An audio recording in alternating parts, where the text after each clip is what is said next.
Shalom.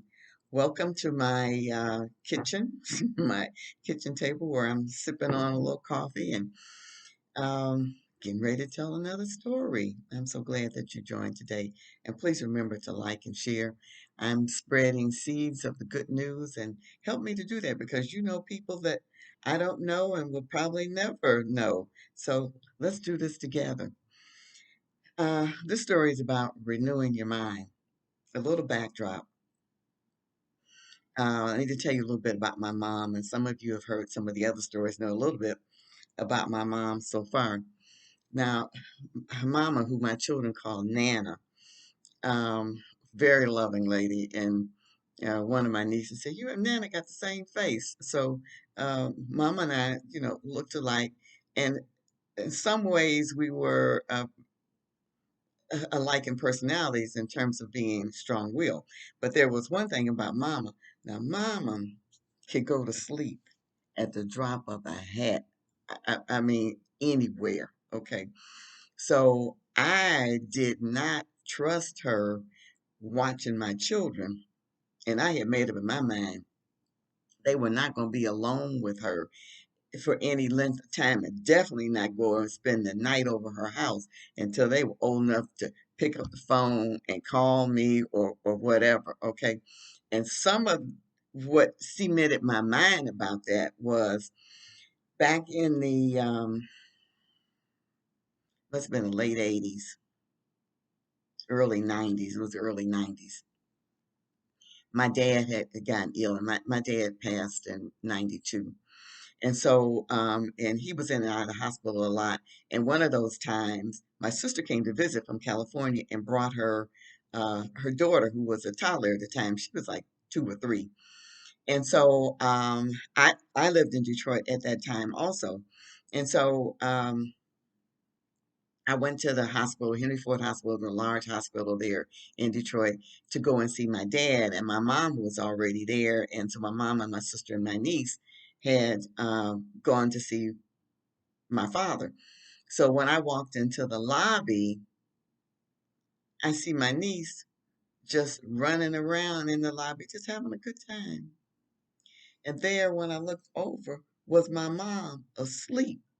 Okay, so I said, "Oh no, this ain't gonna work," So so that cemented in my mind, this ain't gonna happen. Not on my watch with my children, if whenever I have them, because at that time I didn't have any children.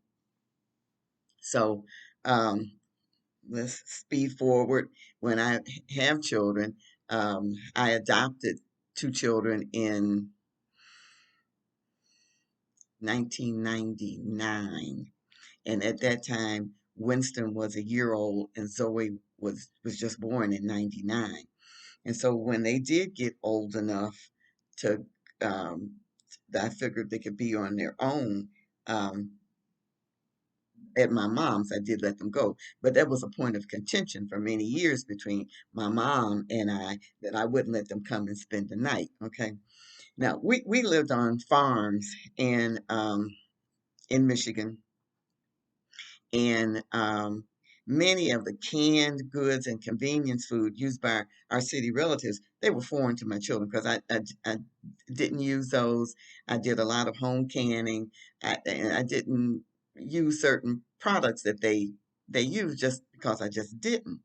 So on one occasion when my children were allowed to visit my mom in Detroit for an overnight stay, and that time I believe I was living in Morenci. Okay, I was living in Morenci, Michigan, and that was near the Ohio border.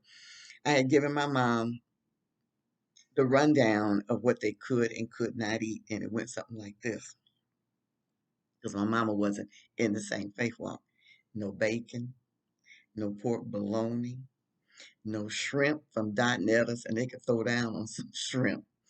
No ribs from Jerry's over, I believe it was on Tuxedo, because they could throw down on some barbecue pork ribs, and they would put the French fries in the same box with it and smother it all with that barbecue sauce. None of that for my children. So you get the drift. And my children were also old enough, they were 8 and 9, to know what they could and could not eat. Well, the next morning, the phone rang and I picked up the phone to hear. two concerned, muffled voices, Ma, Ma, Nana trying to feed us food, the milk from pets. So I said, what? He said, yeah, my daughter said quite indignantly, and it's right here on the can, pet milk. And my son piped up and said, yeah, and there's a cow on the can. So I asked my daughter a few minutes ago, I said, what was the backdrop to this story? She said she and Winston were underneath the table, gripping the legs of the table so my mama wouldn't pull them out because she was making some oatmeal for them. And my mama didn't stand for no messing. She would have probably pulled them out from the table and told her, you gotta eat this, okay? So I laughed when I understood the situation. They had never seen milk from a can with the contented cow because everybody in my generation was raised with pet milk or carnation milk. Okay, so even when I tried to explain it to them, they just weren't hearing it. They just weren't hearing it. So but my mom was using the evaporated milk to pour over their oatmeal for breakfast. But neither my mother or I could convince them to try this foreign milk. Okay, because they weren't just having it, so we just kind of let it go. And they must have had something else for breakfast. All right, but this is a loose analogy that we need to take attitude that when we're faced with concepts, truth that don't make sense with the truth that we already know, we need to investigate it and renew our minds. We need to always be teachable.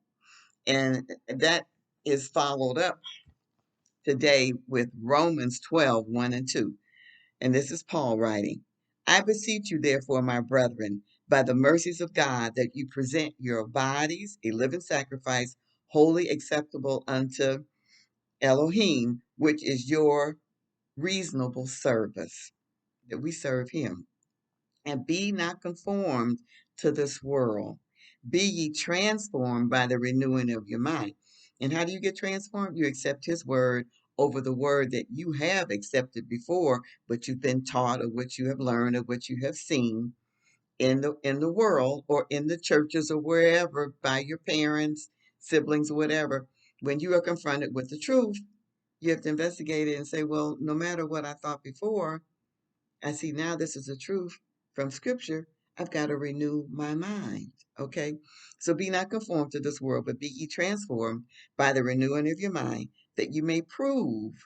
That means we got to search, we got to diligently read and search the word. We improve what is the good and acceptable and perfect will of our Father. Thank you for listening today. And please remember to help spread the seed. So remember to like and share. Thanks.